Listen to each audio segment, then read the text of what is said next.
கடந்த திமுக ஆட்சியின் போது டாஸ்மாக் மதுபான கொள்முதல் மற்றும் பார் டெண்டர் விட்டதில் முறைகேடு நடந்ததாகவும் அதேபோன்று சட்டவிரோதமாக பார் நடத்தியது, டாஸ்மாகில் அதிக விலைக்கு மதுபானங்கள் விற்பனை செய்து உள்ளிட்ட பல்வேறு குற்றச்சாட்டுகளில் ஈடுபட்டதாக, இதில் பல கோடி ரூபாய் ஊழல் நடைபெற்றதாக கூறி தமிழக அரசு லஞ்ச ஒழிப்புத்துறை கடந்த மாதம் 28ஆம் தேதி வழக்கு பதிவு செய்தனர். திமுக ஆட்சியில் மின்சாரம் மற்றும் மதுவிலக்கு 1023 அமைச்சராக இருந்தவரும் தற்போது கோவை தெற்கு தொகுதி எம்எல்ஏ செந்தில் பாலாஜி மற்றும் டாஸ்மாக் நிறுவனத்தின் முன்னாள் நிர்வாக இயக்குனர் விசாகன் மற்றும் முன்னாள் மண்டல மேலாளர்கள் ராம துரைமுருகன், பன்னீர்செல்வம், செந்தில் பாலாஜியுடைய நெருங்கிய நண்பரான ரத்தீஷ் ராஜ், செந்தில் பாலாஜியின் நேர்முக உதவியாளர் பாஸ்கர், மூலனூர் காசு உட்பட 7 பேர் மீது வழக்கு பதிவு செய்யப்பட்டுள்ளது. லஞ்ச ஒழிப்புத்துறை இந்த வழக்கு பதிவு செய்துள்ளனர். இந்த வழக்கில் ஆண்டுதோறும் மதுபானங்கள் விற்பனை வாயிலாக அரசுக்கு வருவாய் கிடைத்த போதிலும் பார் நடத்த டெண்டர் விட்டதில் பல்வேறு பணிகளில் வருவாய் குறைவாக அரசுக்கு காட்டப்பட்டுள்ளது. இதன் மூலம் கடந்த 2021 கோவை, நீலகிரி, திருப்பூர், ஈரோடு, நாமக்கல், கரூர் ஆகிய மாவட்டங்களில் 857 பார்கள் நடத்த டெண்டர் கோரப்பட்டது. இதில் முறைகேடு நடைபெற்றுள்ளது. டெண்டரில் பங்கேற்றவர்கள் ஒரே வங்கியில் இருந்து தொடர்ச்சியாக பல்வேறு எண்களிலிருந்து வீதி எடுத்துள்ளனர். முன்பணம் வைப்பு தொகை இதன் மூலம் செலுத்தியுள்ளனர். இதில் கூட்டு சதி நடந்திருப்பது அம்பலமாகிறது. எனவே மாநிலத்தில் 887 டாஸ்மாக் பார்களில் 284 பார்கள் மூடப்பட்டுள்ளதாக பதிவு செய்துள்ளார்கள். ஆனால் இந்த ஆவணத்தின் அடிப்படையில் பார்க்கும் பொழுது இந்த பார்கள் மூடப்படவில்லை. பார் உரிமம் புதுக்கப்படாமல் தொடர்ந்து சட்டவிரோதமாக நடத்தப்பட்டுள்ளது. 2022-23 ஆண்டில் கோவை வடக்கில் 17 கோடி 27 லட்சம் ரூபாய்க்கும், கோவை தெற்கில் 13 கோடி 58 கோடி ரூபாய்க்கும், நீலகிரியில் 1 கோடி 90 லட்சம் ரூபாய்க்கும் அரசுக்கு இழப்பீடு ஏற்பட்டுள்ளது. அது மட்டுமல்லாமல் இந்த 45 கிடங்குகளுக்கான போக்குவரத்து டெண்டர் நடைமுறையில் முறைகேடு நடந்துள்ளது. பழைய மற்றும் பயன்படுத்தப்பட்ட பாத்திரங்களை சேகரித்து மதுபான ஆலைகளுக்கு வழங்குவதில் 143 கோடி ரூபாய் முறைகேடாக கையாளப்பட்டுள்ளது என்றும் வழக்கில் கூறப்பட்டுள்ளது. இந்த வழக்கில் தான் எந்த நேரம் கைது செய்யப்படலாம் என்று செந்தில் பாலாஜி தன் அச்சத்தின் காரணமாக முன்ஜாமீன் கேட்டு மனு தாக்கல் செய்தார். ஏற்கனவே செந்தில் பாலாஜி இன்னொரு வழக்கில் உயர்நீதிமன்றத்தை நாடி முன்ஜாமீன் கேட்டு தற்போது சென்னை திருவல்லிக்கேணி காவலுக்கு ஆஜராகி தினமும் காலை மாலை 2 வேளையிலும் கையெழுத்திட்டு வருகிறார். இந்த நிலையில் இந்த வழக்கில் கைது செய்யக்கூடும் என்று அஞ்சிய அவர் முன்ஜாமீன் கேட்டு தாக்கல் செய்த மனு இன்று விசாரணைக்கு வந்தது. இந்த மனு நீதிமன்ற நீதிபதி இளந்தரின் விசாரணைக்கு வந்தது. அப்போது செந்தில் பாலாஜி தரப்பில் மூத்த வழக்கறிஞர் என்ஆர் இளங்கோ ஆஜராகி கோவை, கரூர், நீலகிரி, ஈரோடு ஆகிய மாவட்டங்களில் பார் ஒதுக்கீடு செய்தல் முறைகேடு நடைபெற்றுள்ளதாக வழக்கு பதிவு செய்யப்பட்டுள்ளது. ஆனால் முதல் தகவல் அறிக்கையில் செந்தில் பாலாஜிக்கு எதிராக குறிப்பிட்ட எந்த குற்றச்சாட்டும் கூறப்படவில்லை. மொத்தம் பொதுவான குற்றச்சாட்டுகள் கூறப்பட்டுள்ளன. டாஸ்மாக் அதிகாரிகள் செய்த குற்றத்திற்கு செந்தில் பாலாஜிக்கு எந்த தொடர்பும் இல்லை என்றும் வாதிட்டார்.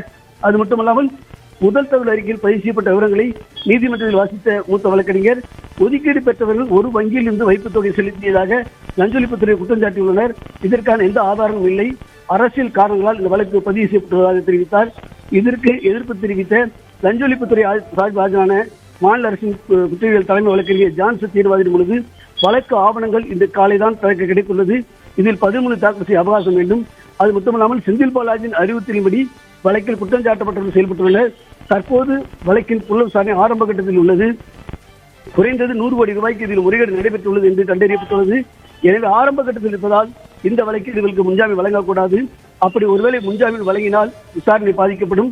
விரிவான விசாரணை நடத்தப்பட வேண்டியுள்ளது. அது மட்டுமல்லாமல் இவரை காவலில் எடுத்து விசாரிக்க வேண்டியிருப்பதால் இவர்களுக்கு எந்த முன்ஜாமீன் வழங்கக்கூடாது என்று வாதிட்டார். இதனையடுத்து உத்தரவிட்ட நீதிபதி இளந்திரியன் தற்போதைய நிலையில் செந்தில் பாலாஜிக்கு முன்ஜாமீன் வழங்க முடியாது, விசாரணை ஆரம்ப கட்டத்தில் இருக்கிறது என்ற லஞ்ச ஒழிப்புத்துறையின் வாதத்தை ஏற்றுக்கொள்வதாக தெரிவித்தார். அது மட்டுமில்லாமல் முறைகேடு நடந்துள்ளதற்கும் இதனால் அரசுக்கு இழப்பீடு ஏற்பட்டுள்ளதற்கும் ஆரம்ப கட்ட ஆதாரங்கள் உள்ளன என்றும் குற்றஞ்சாட்டப்பட்டவர்கள் அதிகார துஷ்பிரயோகம் செய்தனர் என்பதற்கும் முகாந்திரம் இருக்கிறது. எனவே நீதிமன்றம் இதனை கவனத்தில் கொண்டு அவரை குற்றஞ்சாட்டப்பட்டவரை காவலில் வைத்து விசாரிக்க வேண்டியது அவசியம் உள்ளது என்ற காவல்துறை வாதத்தை ஏற்றுக்கொள்கிறேன். எனவே முன்ஜாமீன் வழங்க முடியாது என்று கூறி நீதிபதி இளந்திரியன் முன்ஜாமீனை தள்ளுபடி செய்துள்ளார். இதன் காரணமாக இன்னைக்கு பார்த்தீங்கன்னா இந்த திருவல்லிக்கேணி காவல் நிலையத்தில் செந்தில் பாலாஜி ஆஜராக வேண்டும். தினமும் காலை 10:30 ஆஜராக வேண்டிய அவர் இன்று ஆஜராகவில்லை. காரணம், இந்த வழக்கில் தான் கைது செய்யப்படக்கூடும் என்று அஞ்சிய நிலையில் அவர் இன்று ஆஜராகவில்லை. இதற்கிடையே இந்த முன்ஜாமீன் தள்ளுபடி செய்யப்பட்டுள்ளதால் செந்தில் பாலாஜி எந்த நேரம் கைதாகலாம் என்ற ஒரு சூழ்நிலை எழுந்துள்ளது. தற்போது திருவல்லிக்கேணி காவலத்துக்கு வராத நிலையில் லஞ்ச ஒழிப்பு போலீசார் அவரை கண்காணித்து வருகிறார்கள். தற்போது மேல்முறையீடு செய்வது குறித்து செந்தில் பாலாஜி தரப்பிலும் ஆலோசனை நடைபெற்று வருவதாக கூறப்படுகிறது. ஒருவேளை அவர் மேல்முறையீடு செய்யாத பட்சத்தில் கண்டிப்பாக லஞ்ச ஒழிப்புத்துறையினர் அவர் கைது செய்ய வாய்ப்பு இருக்கிறது. அடுத்தா பார்த்தீங்கன்னா அவர் முன்ஜாமீன் மனு தள்ளுபடி செய்யப்பட்டுள்ளதால் லஞ்ச ஒழிப்பு காவல்துறையினர் எந்த நேரமும் செந்தில் பாலாஜியை கைது செய்யக்கூடும். ஏனென்றால் வேறொரு வழக்கில் அவர் முன்ஜாமீன் பெற்று அவர் காவல்துறையில் ஆஜரான போதிலும் இந்த வழக்கு தனி வழக்கு என்பதால் லஞ்ச ஒழிப்பு துறையினர் இதை கண்டிப்பாக கைது செய்ய வாய்ப்பு இருக்கிறது என்றால் எஃப்ஐஆர் பதிவு செய்துள்ளார்கள். இதற்கிடையே அவர் முன்ஜாமீன் தள்ளுபடி செய்யப்பட்ட நிலையில் தற்போது இது குறித்து அவருக்கு அந்த காப்பி, அது உத்தரவு காப்பி, முன்ஜாமீன் தள்ளுபடி செய்யப்பட்ட உத்தரவு காப்பி கிடைத்தவுடன் தான் மேல்முறை செய்ய முடியும். ஒருவேளை இன்று மாலைக்குள் கிடைத்துவிடும் அந்த உத்தரவு, நீதிமன்ற உத்தரவு. அது மட்டுமல்ல, தற்போது இது குறித்து அடுத்த கட்ட ஆலோசனையில் செந்தில் பாலாஜி ஈடுபட்டு வருவதாக தெரிவிக்கப்பட்டுள்ளது. ஏனென்றால் உயர்நீதிமன்றத்தில் தள்ளுபடி செய்யப்பட்டுள்ளதால் இன்னும் அவர் உயர்நீதிமன்றத்தை நாட முடியாது. இதன் பிறகு அவர் செல்ல வேண்டிய இடம் உச்சநீதிமன்றம் தான் செல்ல முடியும். ஆகவே உச்சநீதிமன்றத்தில் முன்ஜாமீன் மனு தாக்கல் செய்து அங்கு முன்ஜாமீனை பெற வேண்டும். இல்லை என்றால் காவல்துறையினை கைது செய்வதற்கான வாய்ப்புகள் அதிகம் உள்ளன. அதே நேரத்தில் லஞ்ச ஒழிப்பு காவல்துறையிலும் அவரை கண்காணித்து வருகிறார். ஏனென்றால் அவர் நேற்று கையெழுத்திட்ட நிலையில் இந்த ஆஜராகவில்லை. அவரது செந்தில் பாலாஜி சகோதரன் கூட கரூர் நீதிமன்றத்தில் ஒரு வழக்கு தொடர்பாக அங்குள்ள காவல்துறை ஆஜராக சேர்ந்து விட்டார். செந்தில் பாலாஜி இன்று ஆஜராக எதிர்பார்க்கப்பட்ட நிலையில் ஆஜராகவில்லை. எனவே ஒருவேளை காவல்துறையினர் திருவல்லிக்கேணி காவல் நிலையத்தில் வைத்து தன்னை லஞ்ச ஒழிப்புத்துறை கைது செய்யக்கூடும் என்று ஒரு எண்ணத்தில் அச்சத்தில் அவர் ஆஜராகவில்லை என்று தெரிவிக்கப்படுகிறது. ஆகவே எந்த நேரமும் அவர் கைதாகலாம் என்ற நிலை இருக்கிறது. உச்சநீதிமன்றத்தில் மேல்முறை செய்துவிட்டால் அந்த கைது நடவடிக்கை தாமதப்படுத்த வாய்ப்பு இருக்கிறது. நேற்று செந்தில் பாலாஜி தொடர்பான லஞ்ச ஒழிப்புத்துறை நடத்திய விசாரணை பார்த்தீங்கன்னா தமிழ்நாடு முழுவதும் பல்வேறு சுமார் 41 இடங்களில் இந்த சோதனை மேற்கொண்டார்கள். அதாவது செந்தில் பாலாஜி உறவினர்கள் வீடு, செந்தில் பாலாஜி வீடு, அவரது நண்பர்கள் வீடு, அது டாஸ்மார்க்குடைய முன்னாள் நிர்வாக அதிகாரி, அதில் பணிபுரிந்தவர்கள், அந்த ஒப்பந்தம் பெற்றவர்கள், அந்த டெண்டர் நடத்தியவர்கள் உட்பட ஏராளமான இடங்களில் இந்த விசாரணை நடைபெற்று சோதனை மேற்கொண்டார்கள். இதில் ஏராளமான ஆவணங்கள் கைப்பற்றப்பட்டுள்ளன என்று லஞ்ச ஒழிப்புத்துறை தெரிவித்துள்ளனர். ஆனால் அதே வேளையில் செந்தில் பாலாஜி தங்கியிருந்த அறையிலும், அவர் தங்கியிருந்த ஹோட்டல் அறையிலும் சில ஆவணங்கள் கைப்பற்றப்பட்டுள்ளதாக லஞ்ச ஒழிப்புத்துறை தெரிவித்தார்கள். ஆனால் அதற்கு உடனடியாக செந்தில் பாலாஜி தரப்பில் நேற்று மாலை அவர் கையில் கட்ட வந்திருந்தார் காவல் நிலையத்துக்கு. அப்போது எந்த விதமான ஆவணங்களும் எனது அறையில் கைப்பற்றப்படவில்லை என்று அவர் தெரிவித்திருந்தார்.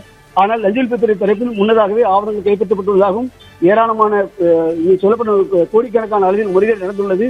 அது மட்டுமல்லாமல் ஒரு டெண்டர் புதுப்பிக்கப்படாமலேயே அந்த டெண்டரை நடத்தியுள்ளனர். இதன் மூலம் பல நூறு கோடி ரூபாய் அந்த முறைகேடு நடந்துள்ளது. அரசுக்கு வர வேண்டிய வருவாய் தடுக்கப்பட்டுள்ளது. இவை அனைத்தும் செந்தில் பாலாஜிக்கு சென்றுள்ளதாகவும், எனவே இந்த டெண்டர் நடத்தியவருடைய விவரங்களையும் லஞ்ச ஒழிப்புத்துறை சேகரித்து வருகிறார்கள்.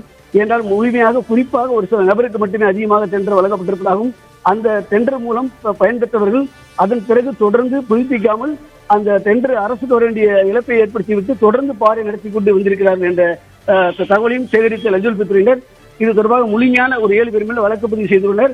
அது மட்டுமல்லாமல் கூடுதல் ஆவணங்களை திரட்டுவதற்காக பல்வேறு இடங்களில் லஞ்ச ஒழிப்புத்துறையினர் தொடர்ந்து கண்காணித்து வருவதால் இதில் மேலும் சிலர் சிக்கக்கூடும் என்ற ஒரு எதிர்பார்ப்பு ஏற்பட்டிருக்கிறது. ஆகவேதான் தற்போது செந்தில் பாலாஜி நீதிமன்றத்தை நாடியுள்ளார். மற்றவர்கள் 6 பேரும் வழக்கு பதிவு செய்யப்பட்ட நிலையில் அவர்கள் 6 பேரும் எந்த விதமான தகவலும் தெரியவில்லை.